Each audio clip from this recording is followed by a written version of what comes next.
Who is under the most pressure for Maryland football? You are Locked On Terps, your daily podcast on the Maryland Terps.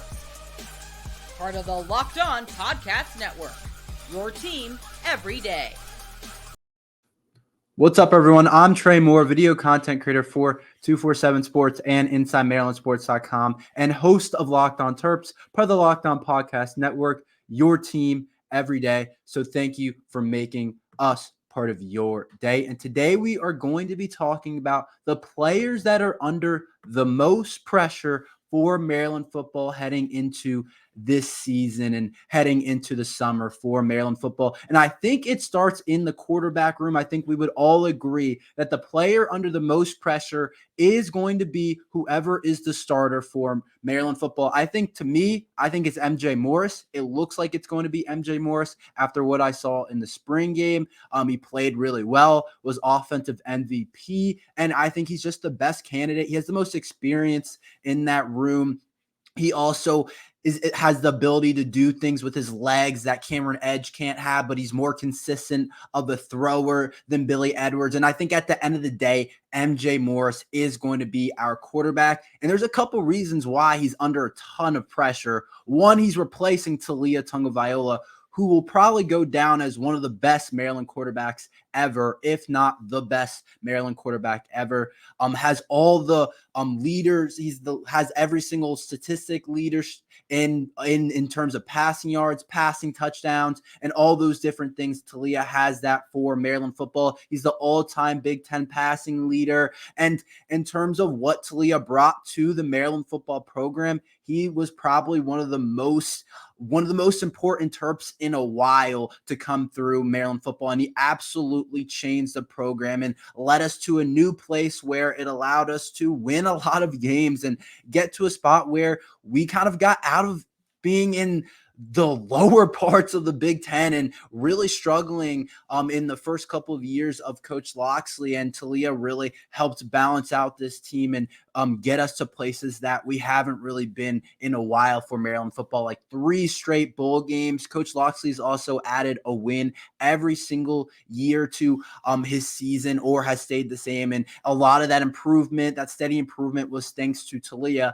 And now the fact that he's gone and that all the success that he had, and MJ Morris has to now replace Taulia, and you're looking at MJ Morris, and there's a ton of pressure on MJ Morris to live up and to kind of do a lot of the things that Taulia did. And he doesn't have to be the same type of player. He's his own player in his own right, has his own skill set. He's different than Taulia. He's a little bit bigger. He's more of a runner, probably more of a powerful arm, but I think Taulia was a little bit more consistent in terms of accuracy on a down-to-down basis. But they're definitely different players, but a lot of people are going to compare him to how Taulia played over these last couple of years, and all the stats that Taulia was able to do and bring at Maryland football, and all the stats he was able to break for Maryland football. So I think that MJ Morris looks like he's going to be the starter, and I think him being the starter just on its own leads to be the most pressure. But also it's a new place and a new system. And whenever a quarterback gets somewhere new, you're going to be under pressure, whether you're the backup or the starter, to learn the system, to learn the new offense, to learn Coach Gaddis and Coach Locksley's offense. And that's not always easy to do for anybody. And MJ Moore showed some struggle throughout the spring. And I was even questioning, is he our guy? Did we pick the right guy in the portal? And it's going to be continuously hard throughout the year. It's not just going to be easy. It's not just going to be all sunshine and rainbows every single day. It's going to be hard to perform, but it's going to be hard to perform under pressure, which is the whole point of this first segment. But I think he is under the most pressure, I would say. Not named probably Coach Locksley, but other than Coach Locksley, I would say that MJ Morris is under the most pressure in the Maryland football program, as long as he continues to be the starter. If he's not the starter and it happens to be Billy Edwards, which I really doubt, then you could say the same things about Billy Edwards, that he is also under the most pressure. And I think next you kind of go to our running back room. The number one thing that can help a new quarterback is a running game. And if we can provide a running game for Maryland football, then it's going to really relieve a lot of pressure off of that quarterback room. And if Roman Hemby, I'm saying, is going to be one of the Terps that are under the most pressure because he regressed last year. 2 years ago, he looked like he was going to be the next big thing in the Big Ten. Looks like he was going to be 1,000-yard rusher. Just came a touch short in a couple of years ago, 2 years ago. And then last year, it was a regress season in terms of every single category. Touchdowns you looked at went back. You looked at his yards per carry, his yards overall. Everything went back. And Roman Hemby definitely kind of had his moments for sure, but he didn't quite explode and have kind of a great season, which we expected. It was a good, solid season. But if Maryland football wants to be good, if we want to be back at the near the top of the Big Ten and middle top, we're not going to be in there with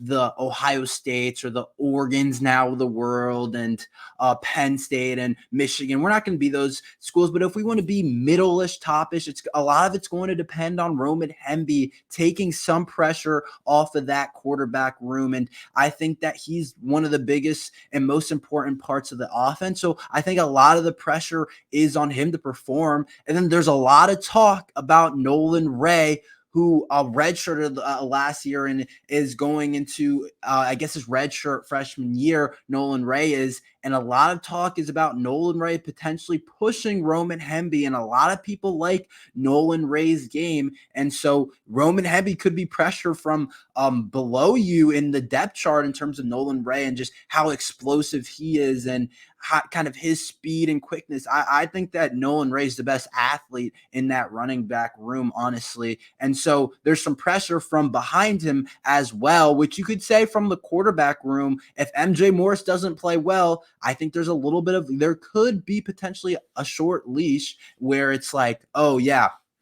MJ Morris, you're our guy or whatever. But if things aren't going well, they could go to Billy Edwards or could go to Cameron Edge. And so any player really has that. There's always guys below you that want to take over. But Nolan Ray, a lot of people think, is going to push Roman Hemby. So there could be some pressure on Roman Hemby. I'm more concerned about the pressure in the quarterback room for sure and not on Roman Hemby. But I think you move on to the defense. The secondary in all is under a ton of pressure. Maryland seems every year to be turning out NFL level players in the secondary. And whether it's Deonte Banks, who went in the first round to the Giants and had a really solid rookie year, or it's Jacorian Bennett, who went fourth round to the Raiders, or if it's Nick Cross, who got drafted to the Colts. Maryland secondary seems to be really good. Or Tarheeb Still, you can't forget Tarheeb Still got drafted to the Chargers in the fifth round. And so we've consistently had really good play in our cornerback room, our safety play. Bo Braid got snubbed in the NFL draft, and a lot of people thought he was going to be a pick, but didn't end up going. But there's pretty much completely new starters everywhere in that cornerback room. And a couple of players that I think have a ton of pressure to perform is Perry Fisher, for one. Perry Fisher was a quarterback in high school, and we've kind of developed him. He's had a couple of years to develop, and the staff saw what he could possibly be, and they saw his potential with his 6'3" frame and some of his length that he has. And they took a shot at him, even though he was a quarterback, and moved him to cornerback. And I think Perry Fisher, as a new starter outside, I think a lot of people have heard a lot of good things, and he's played a lot of good football, but I think there's a lot of pressure for Perry Fisher to continue playing at a high level, because that's what it's been for Maryland football. That's what we've had, really good cornerbacks in secondary play over the last couple of years. And so I think there's pressure on Perry Fisher to live up to some of that. And then also, he's just a new starter. Anytime there's a new starter, there's going to be pressure on you. You haven't played a ton. And I liked what I saw from Perry Fisher in the Music City Bowl game. I liked what I saw in the couple of snaps that he got. I like his frame. I like his traits as a player, but it's the Big Ten, and you're going to go against some really good receivers, and you're going to go against some good teams that can throw the ball, whether it's Oregon brings in Evan Stewart from Texas A&M and Dylan Gabriel, their quarterback, now from Oklahoma, and those guys are going to throw the ball a lot. And Drew Aller now seems like he's been at Penn State a couple of years, and he was a 5-star, and it hasn't quite come together. But there's going to be teams that want to throw the ball, and a lot of teams' identity in the Big Ten, honestly, is to run the ball. But those guys are still going to get tested in the back end. So I think Perry Fisher is under a lot of pressure in that cornerback room as well. And then I also think our other cornerback who's coming from Bowling Green, the transfer, and Jalen Husky is also under a ton of pressure for Maryland football.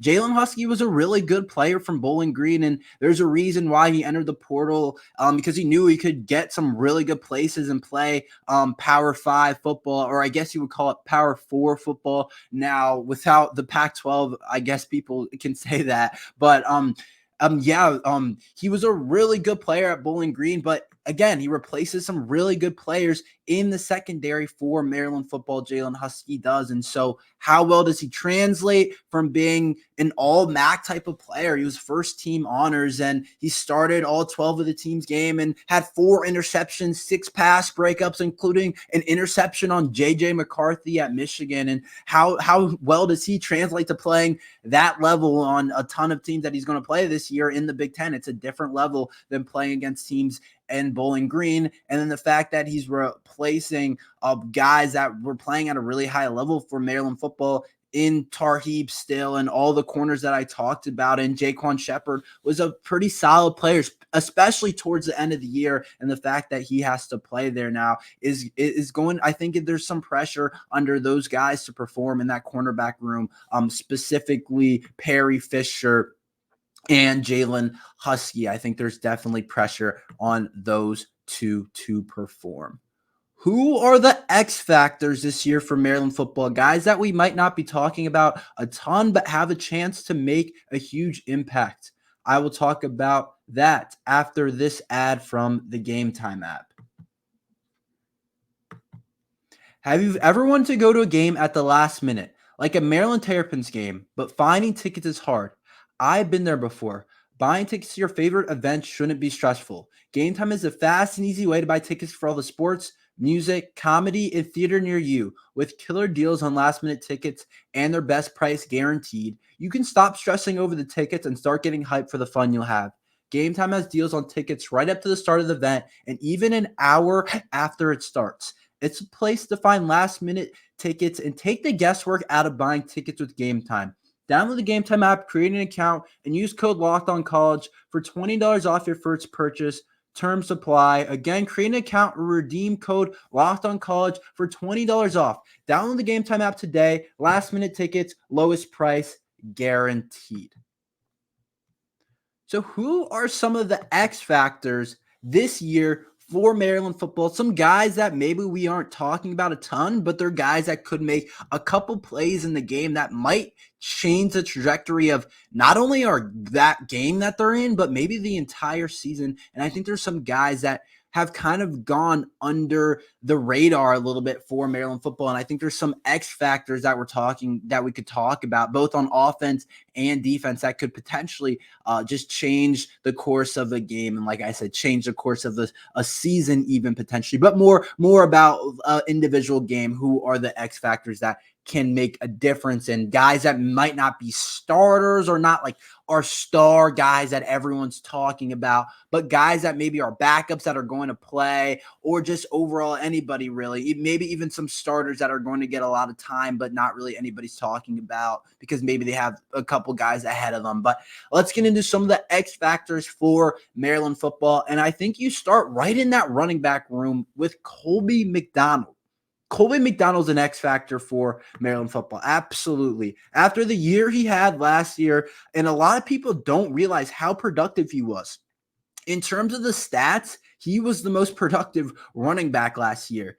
The stats got to jump out. If you just look at it and you don't really know him as a player, you're like, how did this guy not get more carries? He had 53 carries for 306 yards with an average of 5.8 yards per carry. That was the most by far in our running back room. That was a whole yard over what Roman Hemby had. And Colby McDonald's not as flashy. He's not as good of an athlete as Roman Hemby, but he's a guy that's going into his senior year that can just provide really solid play when we need it for Maryland football. And there might be a game where we're not expecting much from Colby McDonald, and we might be expecting Hemby or Nolan Ray, which I've talked about, to have pretty big games. And then it's like Colby McDonald gets a carry and carries it for 15 yards and gets our offense going when it's been stale. I think Colby McDonald has some of those tools and some of those abilities to be able to just transform maybe a drive or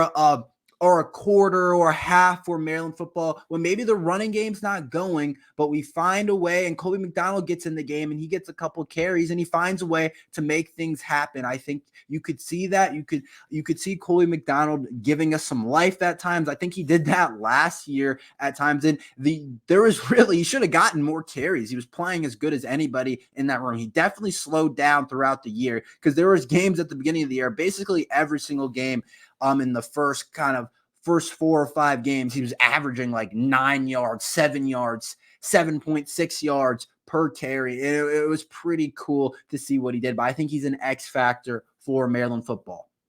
I think a guy that we're not talking about enough that I'm really high on, but I don't know if other people are as high as I am on him is Octavian Smith in the wide receiver room.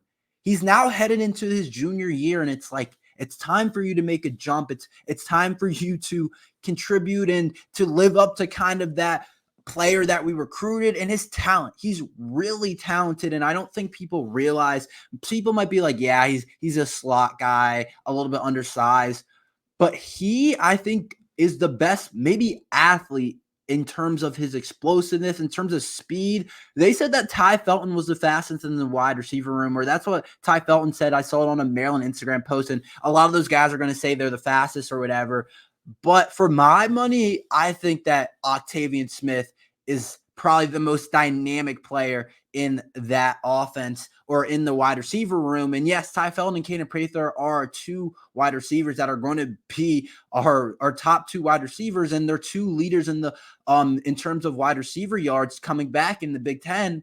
But I think when you think about Octavian Smith and what he brings coming out of the slot, getting him involved in the screen game, getting him involved, he can run the drags, he can run deep routes, he can do some of the medium stuff. And I think that he can give us a different dynamic that maybe Ty Felton and Caden Prather aren't exactly what they do. And I think he can give us a deep threat down the field. In the spring game, he burned a couple of the cornerbacks. And I don't know why he was working with the second team offense. That didn't make any sense to me because he was clearly our third wide receiver going into this year in terms of returning production. But I think he's one of the most explosive players on this Maryland team. And I think what he can do, I think he provides kind of an X factor for Maryland football, where it's like, if he's playing well and he's making plays and we're able to get him the ball and MJ Morris feels comfortable with him, then we have a chance to do some really cool things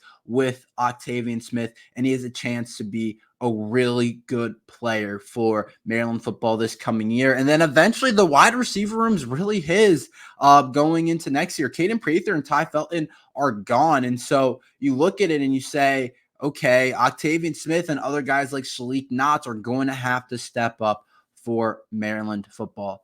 Another guy that I think is an X factor that I think could find his way onto the field is Ryan Manning, a freshman last year for Maryland football, but I've been really high on him. I think he's a really good separator, a really good route runner, is going to be able to run the route tree, right? And I liked his game at St. Francis. I thought he was a little bit underrated as a recruit, and I think people didn't give him quite the respect that he deserves. I think he's a really good player, and we are looking for wide receiver depth. It's pretty clear Maryland football loves to play a lot of guys, and sometimes I feel like that's not a good thing. Sometimes I feel like that is a good thing.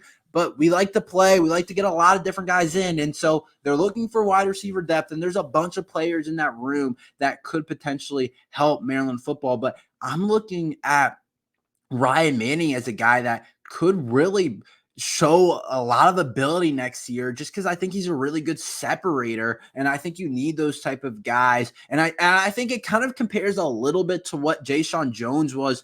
Jayshon Jones wasn't like the fastest, most explosive, most dynamic guy. But Jayshon Jones was just able to separate, knew how to run routes, and he got open a lot on third down, second and longs, when we needed catches, when we needed a possession type of receiver. Jayshon Jones allowed us to do that. And I think Ryan Manning can fill a lot of that type of play. I don't know. I don't think he's like the fastest guy ever, but I think he's a solid athlete, but I think he's a really good route runner and knows how to play wide receiver position. So I think that Ryan Manning is another guy in that wide receiver room that could potentially give us some plays that maybe we're not expecting him to make, maybe we're not expecting him to make in the game, but could really be maybe a difference in a drive, a quarter, a game for Maryland football.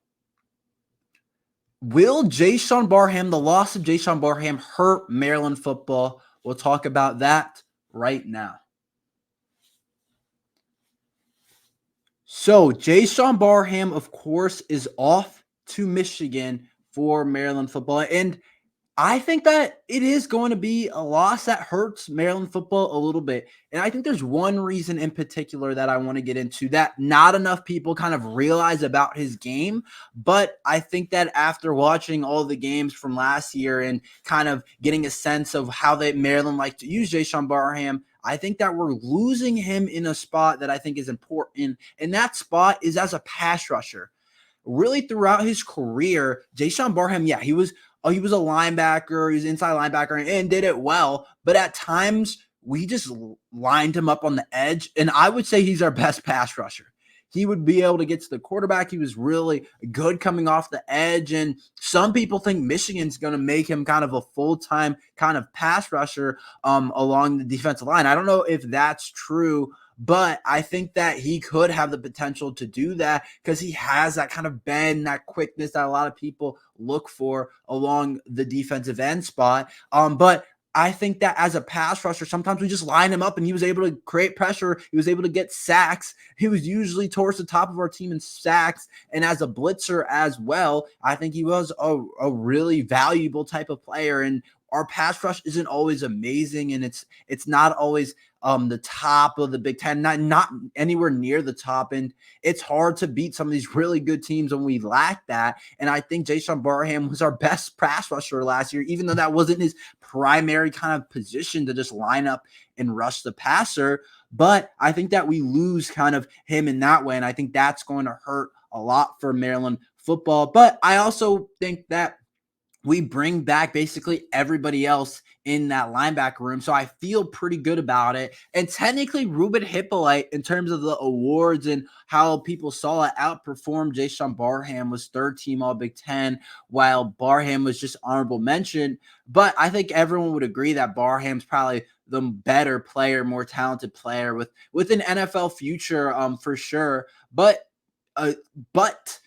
he's back. Ruben Hippolyte's back, and bringing back someone in that room that's third team All Big Ten and bringing back the experience of Finaje Gote is also important too. And then Caleb Wheatland's been playing since he's a freshman. He's been getting time since he's a freshman. And so I think that the linebacker room's not in a bad spot at all in terms of experience.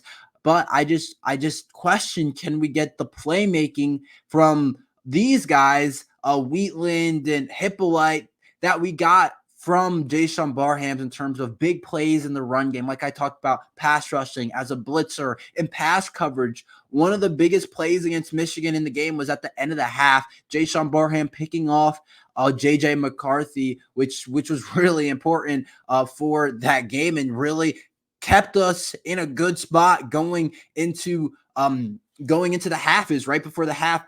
And Michigan had a chance to put it kind of have a really good spot going into the half. But with Jayshon Barham intercepting that ball and making that kind of big play, put us in a pretty good position where we were able to even take the lead in the second half and have the lead in the fourth quarter against Michigan. And so I look at Barham and I say he made a lot of explosive plays in terms of pass coverage and in terms of pass rushing, in terms of blitzing. And can those guys, and I don't know, and I don't think they will. I don't think they'll give us the same kind of explosive playmaking that Barham did, but they might be a little bit more consistent on a play-to-play basis. They might not kind of pop as much off your screen. But in terms of consistency in play, I like Ruben Hippolyte, and I really like the consistency of Wheatland and as well as Gote. Not as talented as Barham, but they have a chance to just be consistent, good linebackers that I think is important to have for Maryland football.